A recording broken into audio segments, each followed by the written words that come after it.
आज सुनिए गणित के जादूगर कहे जाने वाले महान गणितज्ञ श्रीनिवास रामानुजन को।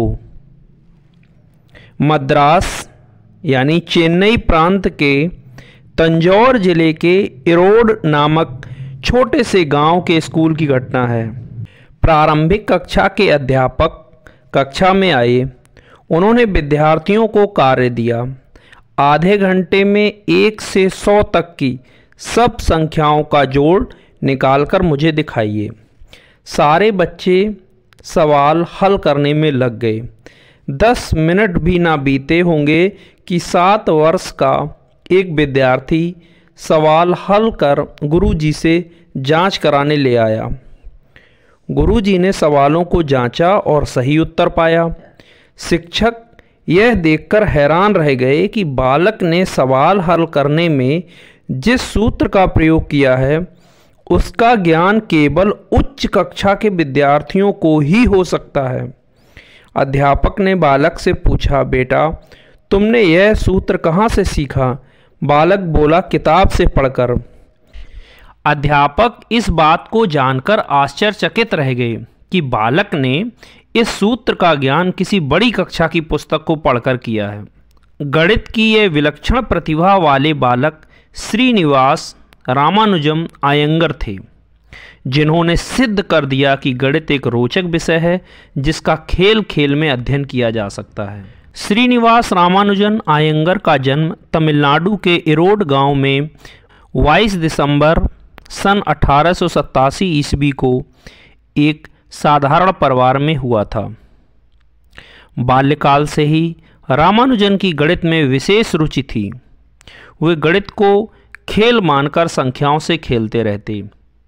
मैजिक वर्ग यानी समयोगदर्शी बनाना उनका प्रिय शौक था। रामानुजन की गणित में विलक्षण प्रतिभा को देखकर अध्यापकों को यह विश्वास हो गया कि वे एक दिन गणित में विशेष कार्य करेंगे। गणित में विशेष रुचि के कारण रामानुजन बड़ी कक्षाओं की गणित की किताबें भी मांग कर पढ़ लेते थे। वह स्लेट पर प्रश्नों को हल किया करते थे। ऐसा इसलिए करते थे जिससे कॉपी का खर्च बच जाए। रामानुजन जब हाई स्कूल में पढ़ रहे थे तो एक हितैषी ने उन्हें जॉर्ज सुब्रिज की उच्च गणित की एक पुस्तक उपहार स्वरूप भेंट की। रामानुजन रात दिन उस पुस्तक के अध्ययन में तल्लीन हो गए। 16 वर्ष की आयु में रामानुजन ने मैट्रिक की परीक्षा प्रथम श्रेणी में उत्तीर्ण की। उन्हें छात्रवृत्ति मिलने लगी। गणित को अन्य विषयों की अपेक्षा अधिक समय देने के कारण वह FA यानी इंटर प्रथम वर्ष की परीक्षा में अनुत्तीर्ण हो गए। परिणाम स्वरूप उन्हें छात्रवृत्ति मिलनी बंद हो गई। घर की आर्थिक स्थिति अच्छी नहीं थी, अतः उन्होंने प्राइवेट परीक्षा दी किंतु असफल रहे। उन्होंने असफलता से हार नहीं मानी और घर पर रहकर ही गणित पर मौलिक शोध करना प्रारंभ कर दिया। इसी बीच रामानुजन का विवाह हो गया। वह जीविकोपार्जन के लिए नौकरी तलाशने लगे। बड़ी मुश्किल से मद्रास ट्रस्ट पोर्ट के दफ्तर में उन्हें क्लर्क की नौकरी मिल गई। दफ्तर में मध्यावकाश के समय उनके अन्य साथी जलपान के लिए बाहर चले जाते, तब भी वे अपनी सीट पर बैठे गणित के प्रश्न हल करते रहते। एक दिन उनके कार्यालय के अधिकारी ने उन्हें देख लिया। पूछताछ करने पर पता चला कि रामानुजन गणित के कुछ सूत्र लिख रहे हैं। उनकी मेज की दराज खोलने पर ऐसे तमाम पन्ने मिले जो गणित के सूत्रों से भरे पड़े थे। अधिकारी ने उन सूत्रों को पढ़कर स्वयं को धिक्कारा। क्या यह प्रतिभाशाली युवक क्लर्क की कुर्सी पर बैठने लायक है? उसने रामानुजन के उन पन्नों को इंग्लैंड के महान गणितज्ञ प्रोफेसर G.H. हार्डी के पास भेजा। प्रोफेसर हार्डी उन पन्नों को देखकर अत्यंत प्रभावित हुए और इस नतीजे पर पहुंचे कि रामानुजन जैसी प्रतिभा को अंधेरे से बाहर निकालना ही चाहिए। उन्होंने प्रयास करके रामानुजन को इंग्लैंड बुलाया और बड़े बड़े गणितज्ञों से उनका परिचय कराया। शीघ्र ही रामानुजन के कुछ शोध पत्र वहाँ की पत्र पत्रिकाओं में प्रकाशित हुए, जिन्हें पढ़कर पाश्चात्य जगत के विद्वान आश्चर्यचकित रह गए। प्रोफेसर हार्डी ने महसूस किया कि रामानुजन का गणित के कुछ क्षेत्रों में पूर्ण अधिकार है, लेकिन कुछ की कम जानकारी है। उन्हें कम जानकारी वाली चीज़ें पढ़ाने का उत्तरदायित्व प्रोफेसर हार्डी ने स्वयं ले लिया।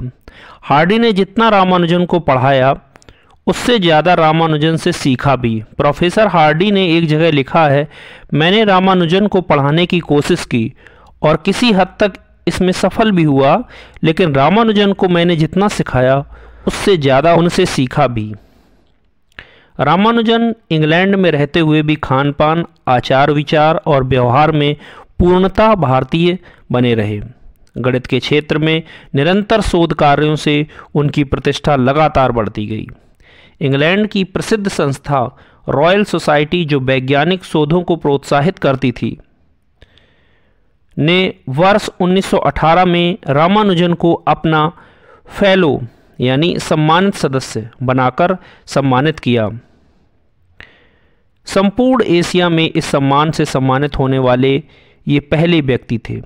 निरंतर मानसिक श्रम और खान पान में लापरवाही से उनका स्वास्थ्य खराब रहने लगा।